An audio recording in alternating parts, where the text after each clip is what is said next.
இன்னைக்கு நம்ம சனாத்தனி சமையல்ல இட்லி தோசைக்கு ஏத்த மாதிரி 3 வகையான சட்னி, தேங்காய், பீர்க்கங்காய் தோல், தக்காளி வச்சு எப்படி பண்றதுன்னு பார்க்க போறோம். தேங்காய் சட்னிக்கு தாளிப்பு எப்படி ரெடி பண்றதுன்னு பார்க்கலாம். ஒரு பேன்ல நல்லெண்ணெய் சேர்த்துக்கோங்க. ஒரு 1.5 டேபிள் ஸ்பூன் சேர்த்திருக்கேன். 1/2 டீஸ்பூன் அளவுக்கு கடுகு சேர்த்துக்கோங்க.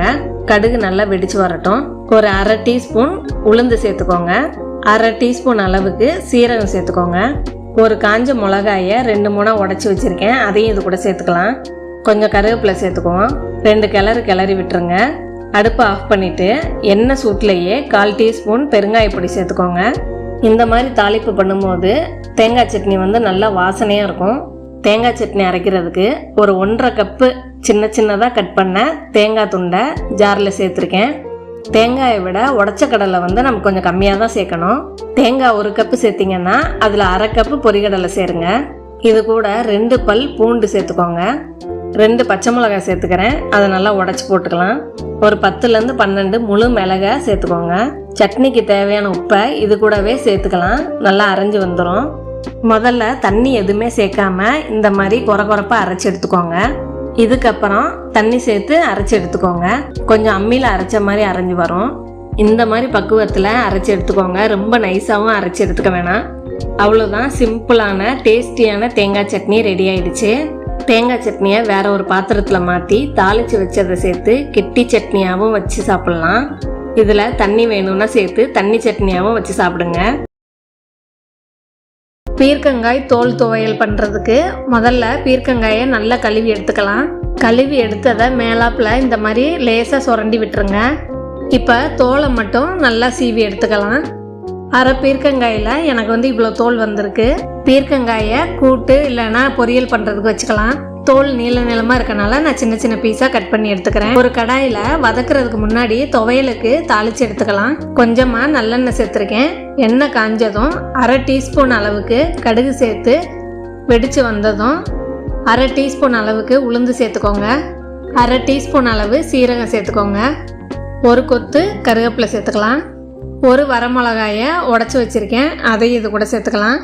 அடுப்பை ஆஃப் பண்ணிவிட்டு எண்ணெய் சூட்லேயே 1/4 டீஸ்பூன் அளவுக்கு பெருங்காய பொடி சேர்த்துக்கோங்க. தாளிச்சதை தனியாக எடுத்து வச்சுட்டு அதே கடாயில் கொஞ்சமாக நல்லெண்ணெய் சேர்த்துக்கோங்க.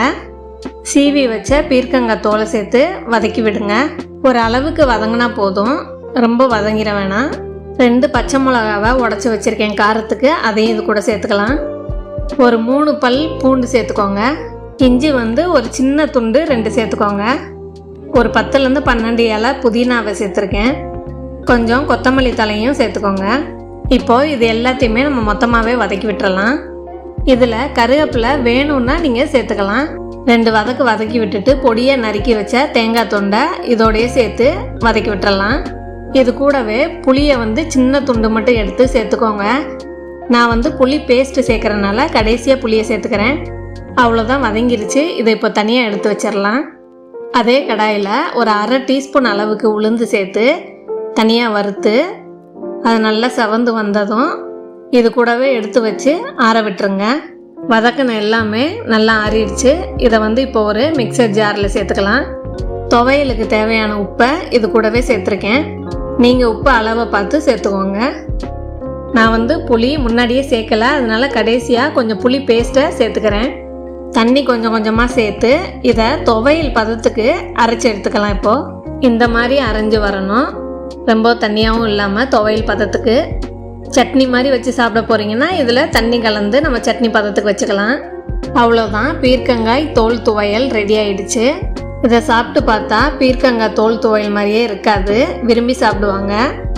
இதை நம்ம சுடு சாதத்தில் கூட பிசைஞ்சு சாப்பிட்லாம். சூடாக துவையல் கூட தாளித்து வச்ச தாளிப்பை சேர்த்து பரிமாறிடுங்க. இதில் அவ்வளோ ஹெல்த் பெனிஃபிட்ஸ் இருக்குது. ஒரு கடாயில் 2 ஸ்பூன் அளவுக்கு நல்லெண்ணெய் சேர்த்துக்கோங்க.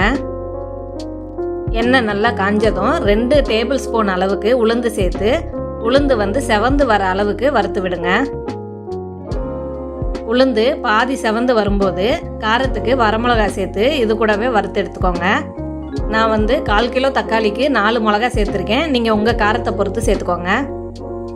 நல்லா செவந்து வந்துருச்சு. இப்போ வறுத்ததை தனியாக எடுத்து வச்சுட்டு மீதி இருக்க அதே எண்ணெயில் 2 துண்டு இஞ்சி, 10 பல் பூண்டு, கொஞ்சம் கருவேப்பிலை இலை, 4-5 புதினா இலை, கொஞ்சம் கொத்தமல்லி தழை, இது கூடவே கொஞ்சம் ஒரு துண்டு புளி சேர்த்து எல்லாத்தையுமே மொத்தமாக ஒரு நிமிஷத்துக்கு மட்டும் வதக்கி விடுங்க.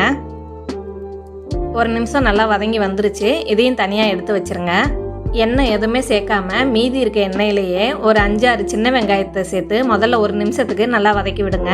தக்காளி சட்னிக்கு நம்ம வெங்காயம் சேர்க்கணும்னு அவசியம் இல்லை. ஒரு டேஸ்ட் எடுத்து கொடுக்கறதுக்காக ஒரு 5-6 வெங்காயம் மட்டும் சேர்த்துருக்கோம். வெங்காயம் நல்லா வதங்கி கண்ணாடி பாதம் வரும்போது தக்காளியை சேர்த்துக்கோங்க. நான் 2 பெரிய சைஸ் தக்காளியை நறுக்கி எடுத்திருக்கேன். இது ஒரு 250 கிராம் வரும். தக்காளி கூடவே சட்னிக்கு தேவையான கல் உப்பு சேர்த்து தக்காளி நல்லா குழஞ்சி வர வரைக்கும் வதக்கி விட்டுக்கோங்க.